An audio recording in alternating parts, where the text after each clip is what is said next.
നമസ്കാരം. ഞാൻ Sukumari, astro service online ഗ്രൂപ്പിൽ നിന്നും. ഇന്നത്തെ നക്ഷത്രം പൂയം നക്ഷത്രത്തെ പറ്റിയാണ് പറയുന്നത്.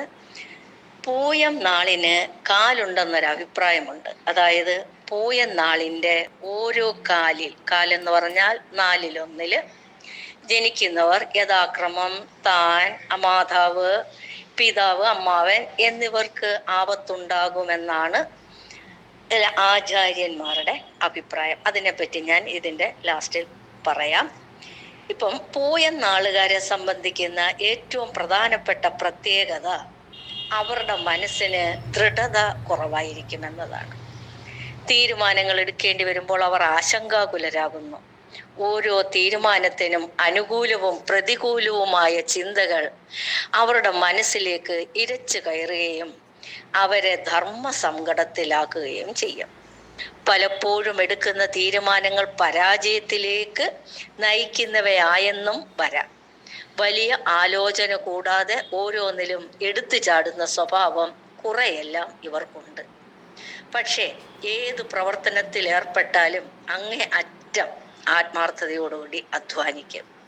പരാജയങ്ങൾ ഉണ്ടായാലും ഏർപ്പെട്ടിരിക്കുന്ന പ്രവർത്തനങ്ങളിൽ നിന്ന് പിന്മാറുകയില്ല. ബുദ്ധിമുട്ടുകൾ ക്ഷമയോടെ സഹിക്കും. ശുദ്ധ ഹൃദയരായിരിക്കും. ആർക്കെങ്കിലും ഉപദ്രവം ഉണ്ടാകണമെന്ന് ഒരിക്കലും ആഗ്രഹിക്കുകയില്ല. അന്യർക്ക് ഉപദ്രവം ചെയ്യുന്നവരെ വെറുക്കുകയും അവരിൽ നിന്ന് അകന്നു കഴിയാൻ ശ്രമിക്കുകയും ചെയ്യും. നീതിയും നിഷ്ഠയും നിഷ്പക്ഷതയും ഇവരുടെ സ്വഭാവത്തിലെ പ്രത്യേകതകളാണ്. പലവിധ പരിവർത്തനങ്ങളും പൂയം നക്ഷത്രത്തിൽ ജനിച്ചവരുടെ ജീവിതത്തിൽ ഉണ്ടാകാം. ബാല്യം അത്ര മെച്ചമായിരിക്കുകയില്ല. സാമ്പത്തിക ക്ലേശങ്ങൾ ഈ കാലത്ത് അനുഭവപ്പെടാം. വേണ്ടത്ര നിയന്ത്രണമില്ലാതെ വന്നാൽ ഈ കാലത്ത് തെറ്റായ വഴികളിൽ അകപ്പെട്ടുപോയി എന്ന് വരാം. സ്വന്തം പരിശ്രമം കൊണ്ടായിരിക്കും ജീവിതത്തിൽ നേട്ടങ്ങൾ ഉണ്ടാവുക. ഉന്നത വിദ്യാഭ്യാസം നേടും. അസാധാരണമായ ബുദ്ധിശക്തി പൂയം നാളുകാർക്ക് കൈമുതലായി ഉണ്ടാകും. അവർക്ക് പെട്ടെന്ന് കാര്യങ്ങൾ മനസ്സിലാക്കുകയും സന്ദർഭാനുസരണം പ്രതികരിക്കുകയും ചെയ്യും. ആത്മാർത്ഥ ചിന്ത അല്പം കൂടുതലായിരിക്കും. ഉപകാരസ്മരണ കുറയും. കാര്യസാധ്യത്തിനായി ശത്രുക്കളെ പോലും പുറമെ സ്നേഹം ഭാവിച്ചെന്ന് വരും. വിമർശനങ്ങളും അപവാദങ്ങളും നേരിടേണ്ടി വരും. പക്ഷെ അതുകൊണ്ട് മനസ്സ് മടുക്കുകയില്ല. സ്വന്തം ലക്ഷ്യങ്ങൾ നേടാനുള്ള മാർഗങ്ങൾ തേടുക മാത്രം ചെയ്യും. 12 വയസ്സ് വരെയുള്ള ജീവിതം താരതമ്യേന ബുദ്ധിമുട്ടുള്ളതായിരിക്കും.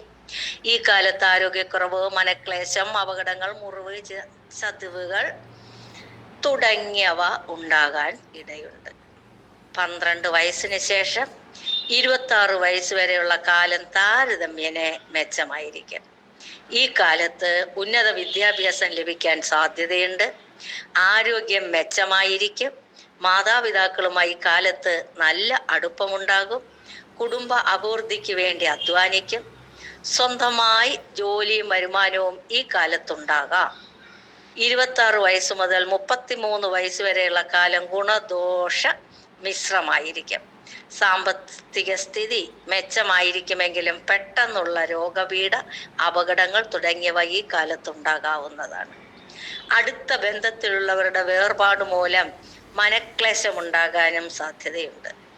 33 വയസ്സിന് ശേഷം 50 വയസ്സ് വരെ എല്ലാവിധത്തിലും അഭിവൃദ്ധി ഉണ്ടാകും. ഈ കാലത്ത് ജനിച്ച വീട്ടിൽ നിന്നും മാറി എന്ന് വരാം. കളത്രപുത്രാദികളോട് ചേർന്ന് സൗഭാഗ്യപൂർണമായ ജീവിതം നയിക്കാൻ ഈ കാലത്ത് യോഗമുണ്ട്. ആരോഗ്യം പൊതുവെ മെച്ചമായിരിക്കും. പൂയം നക്ഷത്രത്തിൽ ജനിച്ചവരുടെ ദാമ്പത്യ ജീവിതം പൊതുവെ സന്തോഷകരമായിരിക്കും. മനസ്സിനിണങ്ങിയ ജീവിത പങ്കാളി അവർക്ക് ലഭിക്കും. ജീവിത പങ്കാളിയോട് അമിതമായ സ്നേഹവും വിധേയത്വവും ഉണ്ടാകും. സന്താനങ്ങളോട് പ്രത്യേകം താല്പര്യം കാണിക്കും. പക്ഷെ ജീവിത പങ്കാളിയുടെ ആത്മാർത്ഥതയെപ്പറ്റി സംശയിക്കുന്ന സ്വഭാവവും ഉണ്ടാകും. ഇതുമൂലം ഇടയ്ക്കിടെ കലഹങ്ങൾ ഉണ്ടാകാനിടയുണ്ട്. പക്ഷെ അത് നീണ്ടു നിൽക്കുകയും ഇല്ല. ഇനി ആ പൂയം നക്ഷത്രത്തിൻ്റെ കാൽ ദോഷം ഏതൊക്കെ ഭാഗങ്ങളിൽ ജനിച്ചവർക്കാണെന്നുള്ളത് പറയാം.